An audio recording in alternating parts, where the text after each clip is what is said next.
Here is a little picture that I drew of Luffy about to throw down with old Sir Crocodile, so definitely thought it would be fitting to put in this particular chapter. And if you like this type of drawing and more, remember to follow me on all the social networks. One Piece, Chapter 177, 30 million versus 81 million. It's awesome. Well, hello, my brothers and sisters of the Nerd Nation. I, as always, am Jim, here to bring you another review on the epic and tantalizing tale of One Piece. Here we have Volume 20. We've made it to Volume 20, of course, and as of course the last chapter and volume ended with Luffy and the Straw Hats, of course, heading towards Alubarna as fast as they could on the crab that Chopper recruited through our friendly camel eyelashes, and then Vivi was pulled off by Crocs right at the last moment as they were leaving, as they were escaping. They thought they were escaping. Vivi was pulled back by Croc and his, of course, sand projectile claw hook thingy that he uses. And Luffy went, and it was kind of cool because I couldn't really tell being the last page of the last one, but you see right in the beginning page, this one, Luffy, as he goes and jumps and grabs onto the claw, he whips Vivi back onto the crab, and he says keep going, and I thought when he said keep going at the end of it, I'll meet you there, I thought that he was gonna stay and protect Vivi and that sort of thing. So, but makes sense that she's got to get there. She's got to be the one to stop the rebellion. So that's how things left off, and of course that's right where things start, as we see Luffy kind of in mid-flight, mid-grab, he grabs onto that claw, that floating claw that was sent out there. And I shouldn't say floating because Croc uses his sand power. The only thing I can make it akin to is like from the Mummy movies, because he can kind of dematerialize and rematerialize as needed or as he desires. So. Not really sure what the weakness is going to be to beat this guy yet, but certainly I'm looking forward to finding out. So that's how things, of course, start out, and Vivi's back on there, and she's, of course, upset that they're not stopping to go and get Luffy, and Zoro's trying, and Luffy says, go on to Alubarna, I'll meet you there, and they kind of give him, and some of his other crewmates kind of give him, okay, be careful, Zoro, there's a couple of them, blah, blah, blah, and Vivi's still really worried. And what Zoro tries to explain to her, and then Sanji reinforces, is like, listen, this isn't just all about one person anymore. Like, we understand, they're trying to appeal to her side that she doesn't want anybody to get killed. I understand that. But you don't understand. Number one, you're not alone in this anymore. And number two, as soon as, this stuff started going down, this plan got put in action, the clock was ticking on this country's fate. So you're going to have to maybe sacrifice the lives of a few, if necessary, to save the millions, right? To save the many. And it's a tough choice, I'm sure as a leader, it has to be an absolutely difficult, heart-wrenching choice. Because, here she doesn't want to go, and now Luffy is covering their escape, and that's what Zoro says. He's buying us the time we need to get away, and he'll meet up with us, don't worry about it. And if he doesn't, he doesn't. We're all here now on this journey with you, and you're the most important piece of this puzzle. If other ones of us fall for whatever reason or another, it happens, it's going to happen. And then Sanji goes and says, for years, years ago, you set out on this journey, and went undercover in this organization, the secret organization and everything else. And here's the deal, though. You're not alone anymore. You have people with you.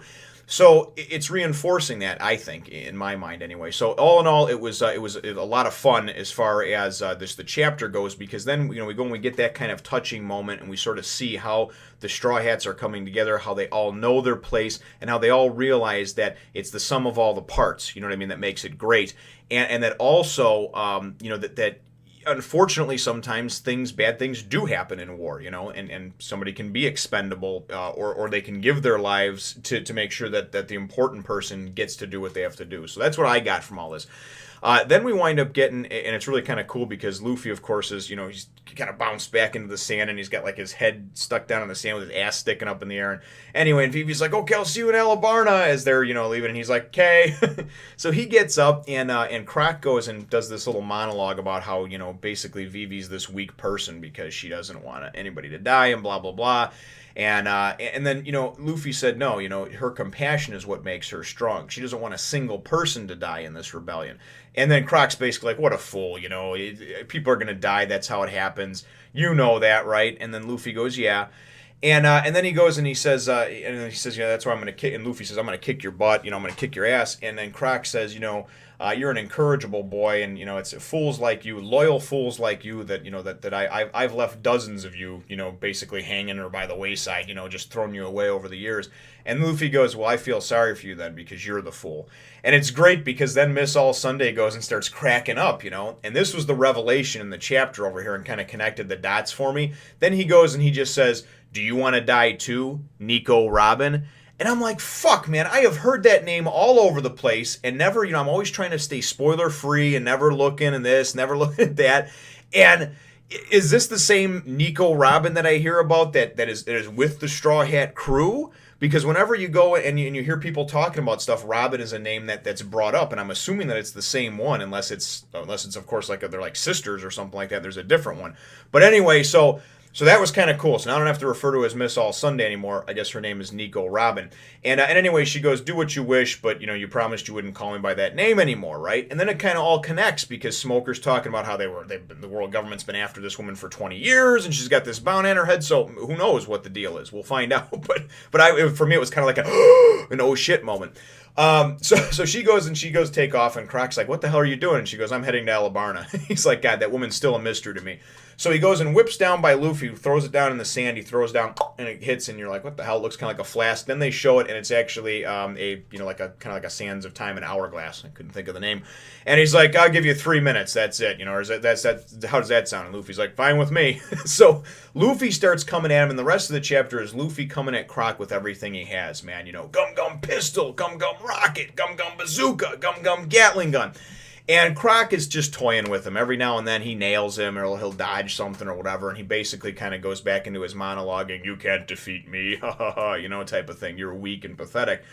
And really, it is a shame because I don't know what the deal is going to be. I don't know if we're going to have to go and hit this guy with a fire hose to make him wet and then go and capture him because he's like got the sand power.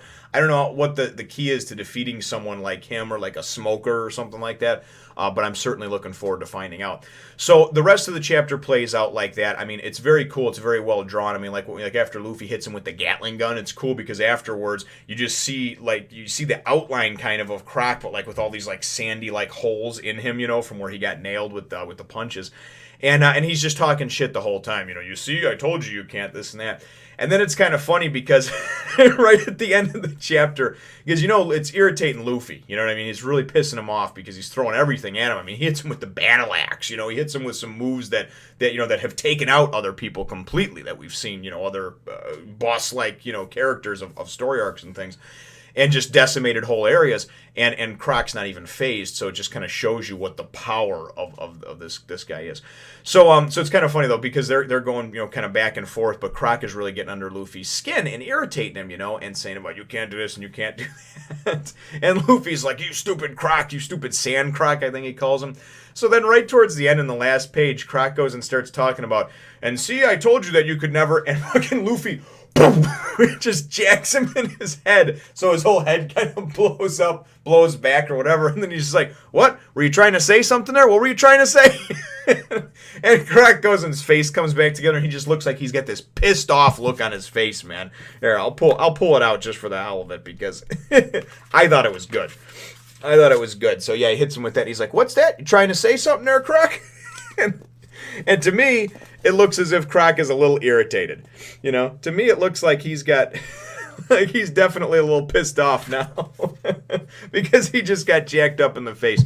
Now, again, my personal thoughts is that, obviously we still have quite a bit to go from what I've been told in this story arc.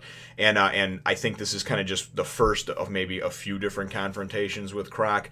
And really it is just, for the sole purpose of Luffy trying to buy some time for his comrades to get to Alubarna and hopefully stop this rebellion. So I'm definitely looking forward to what the rest of, this particular volume, and the ones ahead of it, of course, bring to us.